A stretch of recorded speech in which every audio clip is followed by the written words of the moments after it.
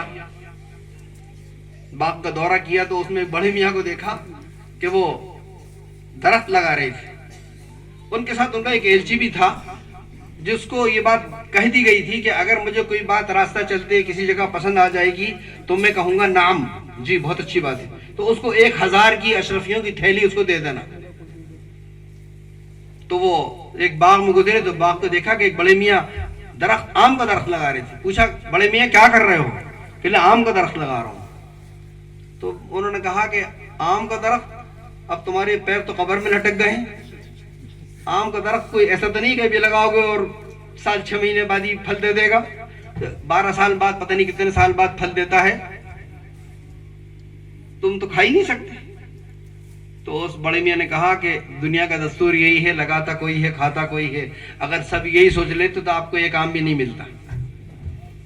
تو ہارون رشید نے کہا نام, بات تو اچھی. جب وہ نام کہا تو اس نے 1000 کی اشرفیوں کی تھیلی ایلچی نے بڑے میاں کو دے دی. جب وہ چلنے لگے تو بڑے میاں نے پھر بلایا, کہنا سنو سنو. بادشاہ پھر لوٹ کر گیا, کیا بات؟ کہ لے کسی کا درخت پھل دیتا ہوگا 12 سال بعد, میرے درخت نے تو ابھی پھل دے دیا. تو بادشاہ کا نام, بات تو صحیح ہے.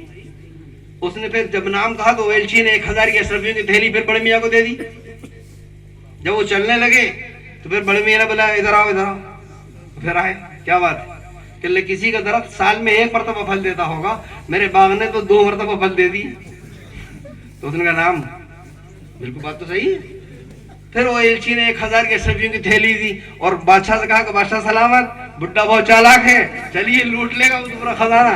کہے گا کہ اب 3 مرتبہ پھل دیا, 4 مرتبہ پھل دیا, پورا خزانہ لوٹ لے گا وہ. تو کہنے کا حاصل یہ ہے کہ جب دنیا کے لوگ دینے پر آتے ہیں تو اتنا دیتے ہیں کہ آدمی کے تصور سے باہر. ان بڑے میاں کو تو تصور بھی نہیں ہوگا, سوچ بھی نہیں سکتے ہوں گے کہ میں ابھی آم کے درخت لگا رہا ہوں گا, مجھے یہ پھل مل جائیں گے. تو جو رب کائنات ہے وہ جب اپنے دربار لٹانے کا اعلان کر رہا ہے اور جب وہ دینے پر آتا ہے تو کتنا دیتا ہوگا, تصور نہیں کیا جا سکتا. بس ہماری کمی ہے کہ ہم اگر کلکٹر صاحب کہہ دیں کہ ہم صاحب 3 بجے رات کو آپ کے گھر آئیں گے, تو بتاؤ سوئے ملو گے جاگے ملو گے؟ بتاؤ, سوئے ملیں جاگے ملیں گے؟ پہلے سے تیاری میں انتظار میں جاگے ملیں گے. اور یہ جاگنا کوئی مشکل نہیں ہے, پوری دنیا جاگ رہی ہے. بتاؤ ہوائی جہاز چل رہے ہیں تو کیا جاگ کر چل رہے ہیں, نیند میں چل رہے ہیں, راتوں کو بھی اڑ رہے ہیں. ٹرینیں چل رہی ہیں, ٹرین کے اندر جو لوگ سفر کر رہے ہیں, کچھ لوگ اپنے ٹرین کے انتظار میں جاگے ہوئے ہیں کہ ٹرین آنے والی ہے. کچھ لوگ ٹرین میں اپنی منزل کے آنے پر, اسٹیشن کے آنے پر جاگے ہوئے ہیں کہ ہمارا اسٹیشن آنے والا ہے, منزل آنے والی ہے. وہ سب جاگے ہیں. ٹرک چل رہے ہیں, بسیں چل رہی ہیں, کاریں چل رہی ہیں, پوری دنیا جاگ رہی ہے. بس جاگنے کا رخ بدل جائے تھوڑا سا, اللہ کے لیے جاگیں, اس دربار میں پریزنٹ لگائیں. پھر دیکھیے تو اللہ تعالیٰ نے تقوی اختیار کرنے کے لیے بات کہی ہے کہ ہمارا تقوی اختیار کرو, ہم سے ڈرو, ہمارا حکم مانو, ہماری خلاف ورزی مت کرو. اب یہ ہم سے تو کہہ دیا کہ تقوی اختیار کرو, لیکن تقوی کیسے حاصل ہوگا؟ ایسے نہیں چھوڑ دیا اللہ میاں نے کہ صرف کہہ دیا تقوی اختیار کرو. نہیں, متقی بنانے کا اور تقوی اختیار کرنے کا طریقہ بتایا. آگے فرمایا اللہ تعالیٰ نے, میں بہت مختصر سی بات کر رہا ہوں, یا ایھا الذین آمنوا اتقوا اللہ وکونوا مع الصادقین, اے ایمان والو اللہ سے ڈرو, تقوی اختیار کرو اور سچوں کے ساتھ ہو جاؤ, اچھوں کے ساتھ, نیک لوگوں کے ساتھ ہو جاؤ. نیک لوگوں کی صحبت تمہیں نیک بنا دے گی.